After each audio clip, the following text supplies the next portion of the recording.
नमस्कार, मी अरविंद आठले. आज आपण एका खंद्या उमद्या अशा व्यक्तिमत्वाची ओळख करून घेणार आहोत.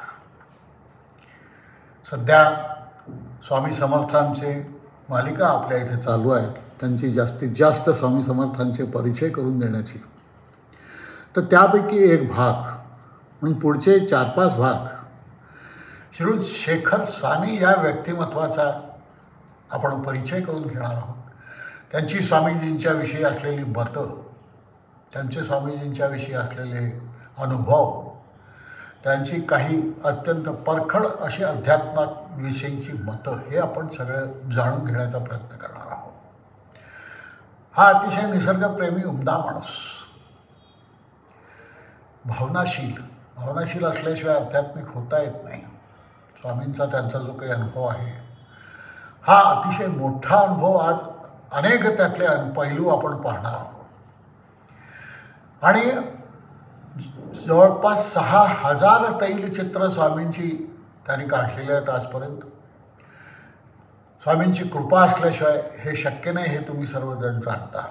काही भित्तिचित्र इतकी मोठी आहेत आणि इतकी वेगवेगळ्या प्रकारचे पैलू त्या चित्रांमध्ये आहेत. दशावताराचं चित्र किंवा अशी जी संत संगमाचं चित्र, ही चित्र पाहण्यासारखी तर आहेतच, नेत्राचं पारणं फिटण्यासारखी आहेत. आणि याविषयी त्यांच्या कार्याचा गौरवही अनेक ठिकाणी झालेला आहे. त्यापैकी एक अहिल्यादेवी राष्ट्रीय पुरस्कार त्याला मिळालेला आहे. अखिल भारतीय गुरुपीठ एवं जगद्गुरू शंकराचार्य परिषद यांच्यातर्फे त्यांना चित्ररत्न हा पुरस्कार मिळालेला आहे. करवीरपीठ शंकराचार्य यांच्या हस्ते समर्थ चित्रकार असा त्यांना पुरस्कार मिळालेला आहे. आणि स्वामींची अतिशय प्रासादिक अशी भव्य चित्र गुरुस्पर्श या नावाने त्यांनी प्रसिद्ध केलेली आहेत, त्यांच्या आईच्या इच्छेप्रमाणे. अतिशय अशा ह्या उमद्या माणसाला भेटायला तुम्हाला अतिशय आनंद वाटेल, यात मला काही शंका नाही. तर आपण भेटूया श्रीयुत शेखर साने. पण त्याआधी आपण त्यांचा हा जो स्टुडिओ आहे, खूप भव्य असा स्टुडिओ त्यांच्या घरी त्यांनी ठेवलेला आहे. या ठिकाणी त्यांचं चित्रकारितेचं सगळं काम चालतं. अनेक असिस्टंट माणसं त्यांना या ठिकाणी भेटतात आणि ही सगळी माणसं मिळून स्वामी समर्थांचं जे चित्रकारीचं काम आहे, त्यांची वेगवेगळी पदकं आणि मग मिळालेली सगळी जे हे आहेत बक्षिसं, निराळे प्रकारचे चिन्ह, बक्षीस चिन्ह, ही सगळी आपल्यासमोर मुद्दाम मी आपल्याला दाखवतो आहे की हा माणूस केवढा मोठा आहे. आणि तरीही कुठेही त्यांना अहंकाराचा लवलेश नाही. मीच स्वामी भक्त हे त्यांच्यात कुठे कधी शिरलेलं नाही आहे. आणि या दृष्टीने त्यांचा अभ्यास, त्याही व्यक्तिमत्वाचा म्हणून अभ्यास करणं आपल्याला गरज आहे. आणि त्याशिवाय स्वामी समर्थ समजण्याला आपल्याला मदत होणार नाही. अशी अनेक व्यक्तिमत्व आपल्यासमोर या मालिकेमध्ये मी ठेवलेली आहेत. नम्रता भटांनी तर आपल्याला कित्येक व्यक्तिमत्वांची ओळख करून दिलेली आहे. तेव्हा आपण आता त्यांची प्रत्यक्ष भेट घेऊया. नमस्कार. मी अरविंद आठले. सध्या स्वामी समर्थांविषयी आपल्या चॅनलवर चालू आहेत सगळे कार्यक्रम. श्रीमती नम्रता भट यांचेही आपण काही इंटरव्ह्यू घेतले. स्वामी महाराजांची सगळी माहिती जेवढी घेता येईल, ज्या ज्या क्षेत्रातून घेता येईल तेवढी आपण सध्या घेत आहोत. आणि त्या दृष्टीने आज आपण श्रीयुत शेखर साने यांना भेटणार आहोत. नमस्कार साने. नमस्कार. तर यांची ओळख मी वेगळी मुद्दाम करून द्यायची काही आवश्यकता आहे असं मला वाटत नाही. ते अतिशय सुप्रसिद्ध रंगीत तैलचित्र काढणारे आहेत चित्रकार. आणि स्वामी समर्थांच्या चित्रांविषयी त्यांचा अत्यंत दांडगा अनुभव आहे. मोठमोठी जवळपास 6,000पेक्षा जास्ती तैलचित्र त्यांनी स्वामीजींची काढलेली आहेत. आणि ही काढण्यामागे त्यांची जी तपश्चर्या आहे, ही तपश्चर्या आज आपण जाणून घेणार आहोत. मी तुम्हाला नेहमी सांगतो की उपासना ही साधी गोष्ट नाही, त्यासाठी परिश्रम करायला लागतात. आणि शेखर साहेबांनी जे काही परिश्रम केले असतील ते आज त्यांच्या तोंडून त्यांचे स्वामींच्या विषयी अनुभव, त्यांची जी काही गुरु परंपरा आहे ती परंपरा, या सगळ्याविषयी आज आपण जाणून घेणार आहोत. तर शेखर साहेब, आता मला सांगा की ही चित्रकलेची सुरुवात तुमची कुठून कशी झाली? नमस्कार. खरं तर आज एवढे दिग्गज व्यक्तिमत्व माझ्यासमोर बसलंय आणि त्यांनी मला प्रश्न केलाय. स्वतः ते मोठे सत्पुरुष आहेत.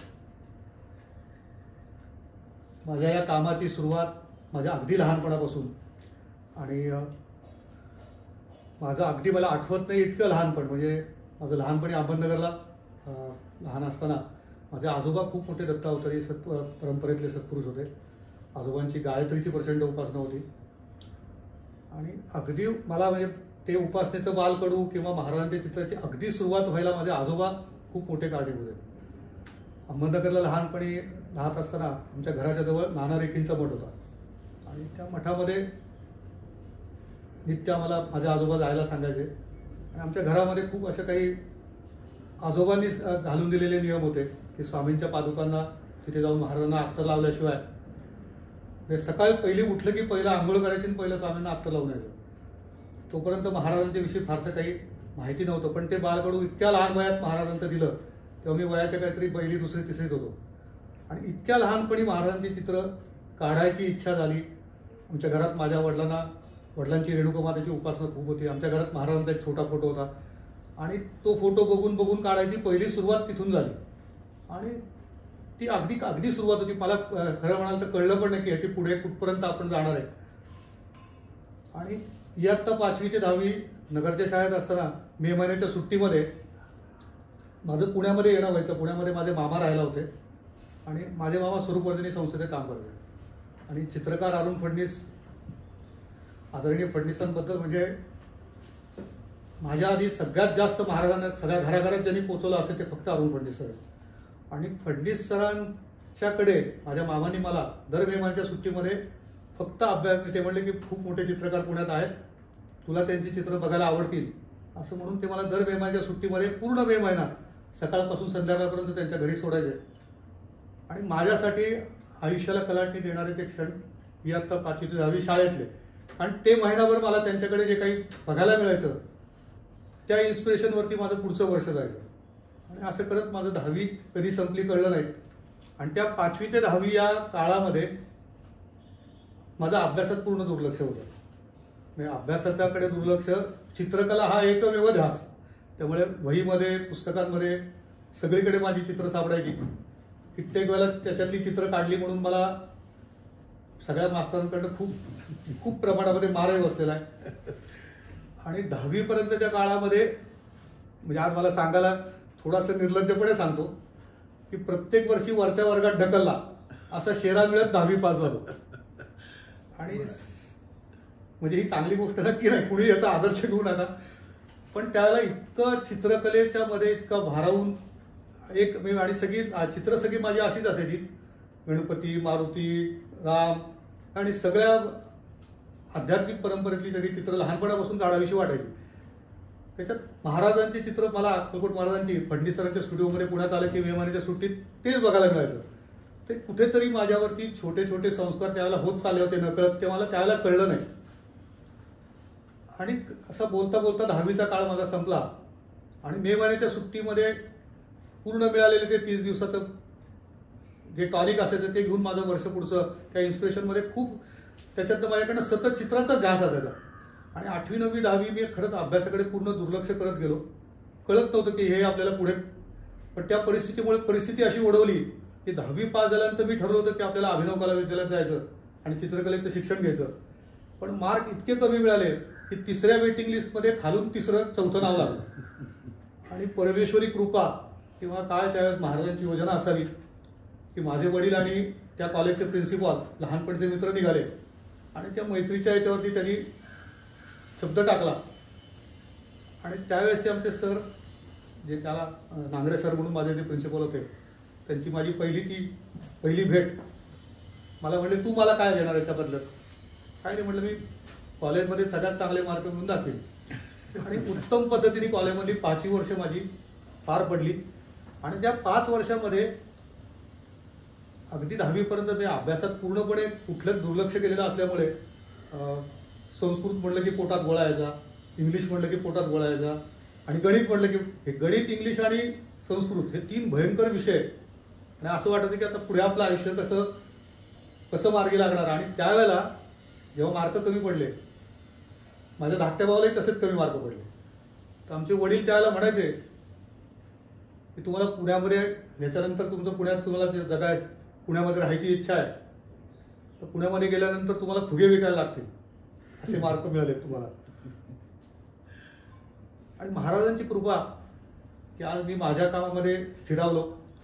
माझा धाकटा भाऊ सुद्धा एका रामचंद्र ऑक्सन नावाच्या कंपनीचा व्हाईस प्रेसिडेंट आहे, तोही खूप मोठा झाला. आणि मुख्य पाठ असं होतं की 10वीपर्यंत खरोखर दुर्लक्ष झालं, पण आजी आजोबांचे संस्कार, आईवडिलांचे संस्कार, नंतरच्या काळामध्ये माझ्या आईचे आई वडील जे होते, आजोबाजींकडे तर मला खूप गोष्टी शिकायला मिळाल्या. आजोबा माझे खूप दत्त संप्रदायामध्ये खूप अधिकारी सत्पुरुष होते आणि ज्योतिषाचा खूप चांगला अभ्यास होता. गायत्रीची जवळपास त्यांची 52-54 वर्ष गायत्रीची उपासना होती. आणि सगळ्यात मला जे आठवत आहे की ह्या सगळ्या कामाचा प्रवासाचा मुख्य हे म्हणजे माझ्या मुंजीच्या वेळेला मुंजीत गायत्री मंत्राची दीक्षा मिळते. तर दीक्षा मिळाल्यानंतर दुसऱ्या कानामध्ये आजोबा म्हणले होते की पुढे स्वामींची सेवा करायची आहे, तयारीला लागा. फक्त त्या शब्दाचा अर्थ कळायला पुढे 20-25 वर्षे गेली. नंतर 10वी नंतर मी पास आउट झालो. मग अभिनवमध्ये ॲडमिशन मिळाली. कॉलेजमधली माझी 5 वर्ष संपली. मग त्याच्यानंतर मी आर्किटेक्ट देशपांडे म्हणून होते, त्यांच्याकडे मी आर्किटेक्चरल पर्स्पेक्टिव्हचं काम जवळपास 10 वर्ष केलं. म्हणजे बिल्डर आर्किटेक्ट लोकांना बिल्डिंग बांधून व्हायच्या आधी कशी दिसेल ती चित्र मी जवळपास 10 वर्ष त्यांच्याकडे काम केलं. त्याच्यात मी अनेक सुप्रसिद्ध मोठ्या मोठ्या व्यावसायिक बिल्डर आर्किटेक्ट लोकांसाठी त्या काळात खूप काम माझ्याकडनं झालं. आणि त्याच कामामध्ये मी खूप झोपून काम करतो. तेव्हा जे काम करत होतो तेव्हा मी 14-14, 16-16 तास काम करायचो. आणि तो जो पिरियड होता तर त्यावेळेस माझी थोडीशी अशी झाली की तरुण पण होतं, अंगामध्ये मस्ती खूप होती आणि नक्कीच व्यायामाचं शरीर होतं माझं त्यावेळेला. आणि 10वीपर्यंतचा नगरमधला खूप आई वडिलांच्या खूप सतत होत असलेल्या सतत बदल्या लागणाऱ्या जागा, त्याच्यामुळे 10वीपर्यंतचा काळ खूप खडतर गेला. आणि पुण्यात आल्यानंतर राहायला निगडीला होतो. कॉलेज पाषाण सूस रोडला होतं. नुकतीच त्याला नोकरी लागली होती ती महर्षी नगरला होती. संध्याकाळी व्यायामशाळा होती ती भांडारकर रोडला होती. आणि सगळ्यात रात्री 8:30-9ला स्केचिंग करायला शिवाजीनगर स्टँडला जायचो. आमच्या मित्रांचा ग्रुप होता. आणि हा सगळा जो प्रवास जो होता तो साधारणपणे रोजचा 55-60 किलोमीटरचा सायकलवरचा प्रवास मला रोज करायला लागायचा. आणि ते 50-60 किलोमीटर ते नित्याला ते हे झाले होती, शरीराला सवय झालेली होती. फक्त त्याच्यातनं मग अंगामध्ये खूप रग आणि मस्ती येत गेली. तोपर्यंत अध्यात्माचं काही फारसं त्या मधल्या काळामध्ये पूर्ण विसर पडलेला होता. आणि आजोबा मला सांगायचे असे 14-14, 16-16 जे काम करतोय त्यांनी पुढे तुला त्रास होईल, आत्ताच त्याला वेळीच आवरगल आणि शिस्तबद्ध लाईफसाठी ते आग्रह करायचे.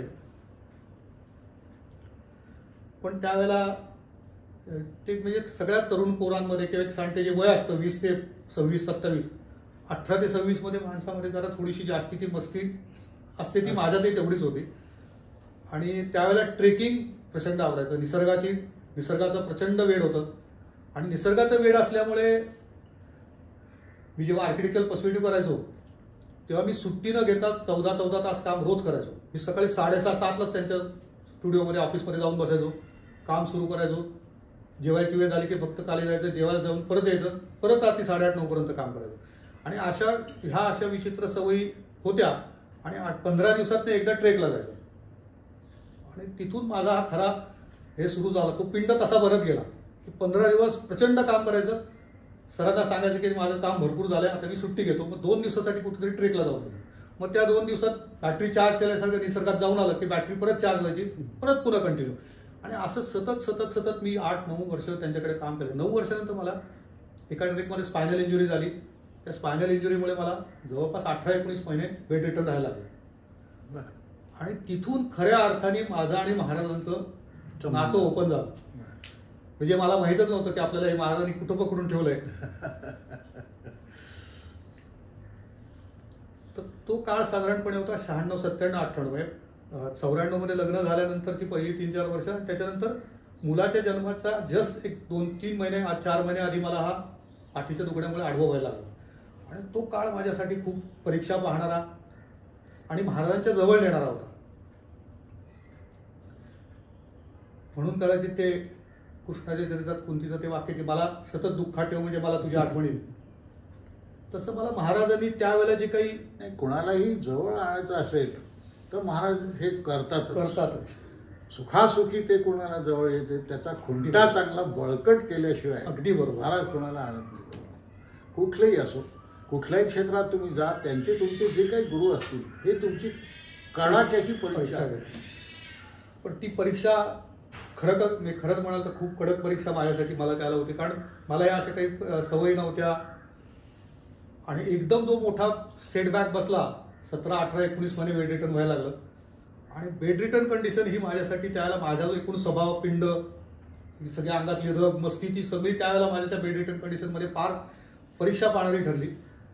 आणि खरा तिथून तो मला असं आता इतकी वर्ष मागं वळून बघताना 25 वर्षांत आज मला कळतंय हा सगळा महाराजांनी क्रिएट केलेला सीन होता. आणि कदाचित ते जर तसं झालं नसतं तर कदाचित मी आज महाराजांचे चित्र काढताना दिसलो नसतो. मी कदाचित त्या पर्स्पेक्टिव्हमध्ये, कदाचित त्याच्यानंतर पुढे कॉम्प्युटरमधला क्रिएटिव्ह पर्स्पेक्टिव्हमध्ये मी पुढे गेलो असतो. त्या मार्गाने तुम्हाला जवळ आणलं, तर महाराजांनी जवळ आणलं, खऱ्या अर्थाने जवळ आणलं. आणि तिथून माझा म्हणजे तो जो एकदम महाराजांच्या इच्छेचा प्रवास तिथून सुरू झाला. आणि कल्पना नव्हती की फडणवीस सरांची पाहिलेली चित्र 5 वर्षाची ती सुद्धा आज मला कळतं की म्हणजे मी नगरवरनं पुण्याला यायचो आणि पुण्यामध्ये आल्यानंतर दर महिन्यात मे महिन्याच्या सुट्टीत फडणवीसांच्या स्टुडिओमध्ये चित्र शिकायला म्हणून जायचो. आणि मला त्यावेळेला काही स्वामींची पेंटिंग काढायची वगैरे असं काही माझं त्यावेळेचं अट्रॅक्शन पण नव्हतं. मला त्यावेळेला निसर्ग चित्र काढायला आवडायची, विशेषतः समुद्राची चित्र, आणि ते माझं वेळ होतं त्यावेळेला. आणि फडणवीसांची मोठी मोठी कॅनव्हास पेंटिंग चालू असायची, पण ते न कळत संस्कार माझ्या कुठेतरी आतमध्ये होत चालले होते. आज मला इतक्या वर्षांनी कळतं की ते 10वी नंतरचा कॉलेज नंतरच्या पासआउट पिरियडमध्ये त्यानंतर ते आर्किटेक्चर पर्स्पेक्टिव्हमध्ये स्पायनल इंजुरी नंतरचं बेड रिटर्न होणं, हे सगळ्या योजनाबद्ध पद्धतीने मला महाराजांनी ही सगळी बॅकग्राऊंड क्रिएट करून ठेवली होती. पण तशी तुमची महाराजांची जी परंपरा, तुम्ही जे दीक्षा घेतली असेल, इतर काय झालं, तुमची उपासना असेल, याविषयी काही सांगता का? उपासना आणि सत्पुरुषांचा सहवास या 2 गोष्टीमुळे खऱ्या अर्थाने माझं लाईफ बदललं म्हटलं तरी चालेल. पहिली तर ही गोष्ट आहे की अध्यात्मातल्या प्रवासामध्ये तो चित्रकार असो, शिल्पकार असो, गायक असो, लेखक असो किंवा कुठलेही सामान्य कुठल्याही वेचातला कुठलाही मनुष्य असो,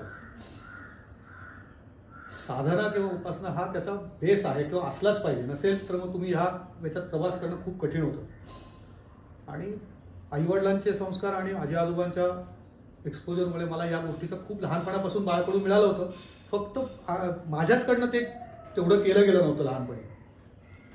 पण नंतरच्या काळात मात्र मी जसा या कामाला प्रवास सुरू झाला कामाचा, त्याच्यानंतर उपासना हा बेस पहिला क्रिएट झाला. आणि बेड रिटर्न कंडिशनमध्ये खऱ्या अर्थाने मी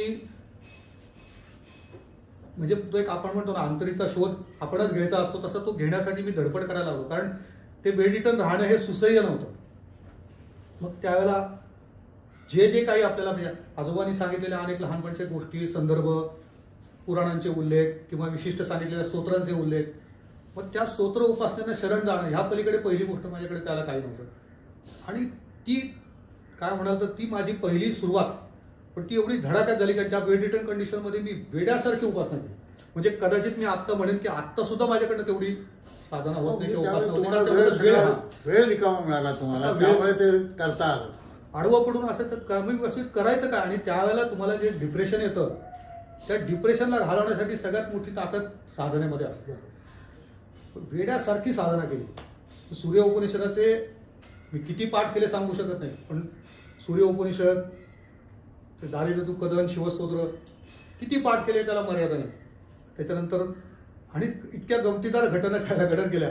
म्हणजे मी खरं तर घडणाऱ्या चमत्कार किंवा या गोष्टींच्या खरं तर खूप म्हणजे मला स्वतःला चमत्कारांमध्ये अडकायला तर बिलकुल आवडत नाही. कारण सद्गुरूंचं अस्तित्व जिथं असतं तिथं तुमच्या आजूबाजूला चमत्कार घडणं किंवा चमत्कार सदृश परिस्थिती क्रिएट करून तुमच्या गोष्टी तुम्हाला अगदी सहज पद्धतीने उपलब्ध करणं, अनुकूल करणं हे त्यांच्या त्यांचं ते काय त्यांची अस्तित्वाची प्रचिती पहिली तीच आहे. पण माझ्या बाबतीत म्हणा तर मला म्हणजे माझा खरं म्हणा आधीच्या सुरुवातीच्या प्रवासात कधी फार उपासना साधना किंवा या गोष्टीचा फारसा मी मधल्या लहानपणी 5वी पासून ते अगदी कॉलेज पासआउट होईपर्यंत मी कधीच फार त्याच्या वाटेला गेलो नव्हतो. पण मला इतक्या प्रकारचे अनुभूती सदृश इतके मिळाले की मला कुठेतरी त्यांच्या अस्तित्वाची सतत प्रचिती जाणवली आणि त्याच्यातनं खऱ्या अर्थाने मी ताऊन सुलाखून निघालो आणि मग तो प्रवास माझा अतिशय वेगाने सुरू झाला. आत्ता मला अशा अनेक गोष्टी आठवायला गेलं ना की मला अशा खूप एक नंबर ऑफ गोष्टी आहेत त्या चमत्कारांकडे जाऊ द्यायचं नाही किंवा मला ते स्वतःच त्या गोष्टी हे होत नाहीत म्हणून फक्त मी त्याच्यापासून हे करतो. पण आठवली म्हणून मला फक्त एक गोष्ट सांगतो. म्हणजे कदाचित आपल्याला असं वाटतं की इतक्या छोट्या गोष्टी असतात पण आज मला त्या किती प्रभाव करतायत त्याची एक छोटी गंमत सांगतो. त्याला माझ्या उपासनेची अनेक स्तोत्र पाठ झाली होती. माझ्या मित्रांनाही मग कल्पना होती. माझ्या एका मित्राने विचारलं तुझ्या अरे एवढी स्तोत्र पाठ आहेत तुला देवीचं स्तोत्र का नाही एखादं करत कुलदेवीची कृपा होण्याकरता. तर त्याला म्हटलं मला देवीचं स्तोत्र कुठलंच येत नाही. म्हणून त्यांनी मला तुळजाभवानी स्तोत्र त्याला येत असलेलं म्हणून दाखवलं आणि तुळजाभवानी स्तोत्र त्यांनी म्हणून दाखवलं तर मला एवढं आवडलं. म्हटलं मला लगेचच्या लगेच दे मी हे पाठ काही झालं तरी पुढच्या 7 दिवसात करणार. आणि टेंबे स्वामी महाराजांनी लिहिलेलं ते तुळजाभवानीचं स्तोत्र माझ्याकडनं पाठ झालं. तो काळ माझा बेड रिटर्नचा होता पण बेड रिटर्न काळात सुद्धा महाराजांच्या कृपेने अक्कलकोटचे ट्रस्टी सुभाष शिंदे माझ्याकडे त्याला नेहमी यायचे आणि शिंदे काकांनी मला ते नेहमी मला म्हणजे माझ्या बेड रिटर्न कंडिशनमध्ये त्यांच्या होंडा सिटीमधनं ते मला अक्कलकोटला घेऊन जायचे. मी मागे झोपायचो आणि काका गाडी चालवायची आणि 7 दिवसात ते स्तोत्र माझ्याकडनं पाठ झालं. आणि पाठ ज्या दिवशी झालं त्या 7व्या 8व्या दिवशीच त्यांचा मला फोन आला की शेखर उद्या सकाळी अक्कलकोटला चालू येतोस का.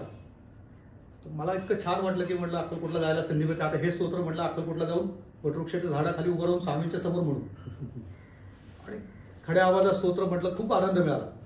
आणि मग मला एकदम सुभाष शिंदे म्हटले की अरे मला इथे मिटिंगसाठी ट्रस्टीच्या मिटिंगसाठी मला इथे 2 दिवस थांबायला लागणार आहे तर पुण्याला तुझं जायची सोय करशील का. तर म्हटलं पाहतो काही सोय होत असेल तर पाहतो म्हटलं. आणि अक्कलकोट मंदिराच्या बाहेर मला पुण्यामध्ये नंदू वाखारे नावाचे एक सद्गृहस्थ होते. ते पती पत्नी तिथे आले होते. या नंदू वाखारेंनी पूर्वी म्हणजे माझ्या आठवणीप्रमाणे 96, 97, 98 मध्येच कधीतरी एकदा स्वामी भक्तांचं पहिलं संमेलन पुण्यामध्ये केलं होतं आणि ते नवरा बायको मला दरवाज्यात अक्कलकोटच्या भेटले.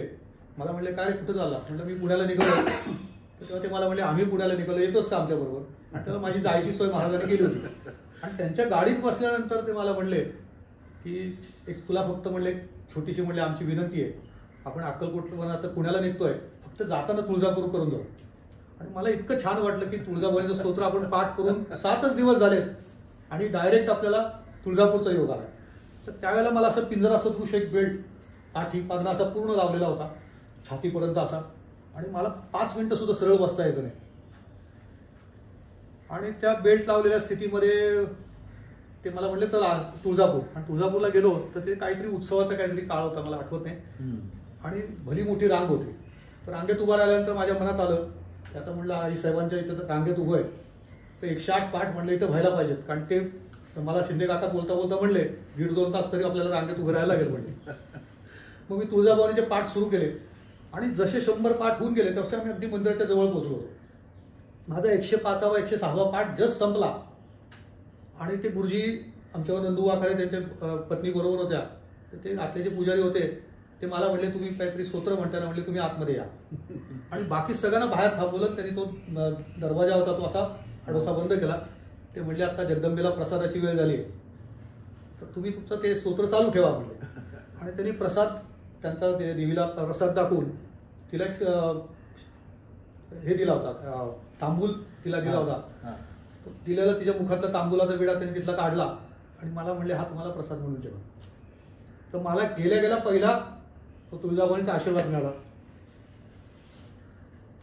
ती खरी सुरुवात असं वाटतं की पहिला प्रसाद किंवा पहिलं त्या कामाची पहिली हे मिळाली ना मला ती खरी पावती तिच्याकडनं पहिली मिळाली. आणि तिथून मी काम जे सुरू झालं माझं ते नंतर मी खरोखर म्हणजे मला विश्रांती मिळाली नाही. त्या क्षणापर्यंत मी काम वाढत गेलं आणि तो 98 काळापासूनचा आत्तापर्यंतचा प्रवास अशा पद्धतीने झाला.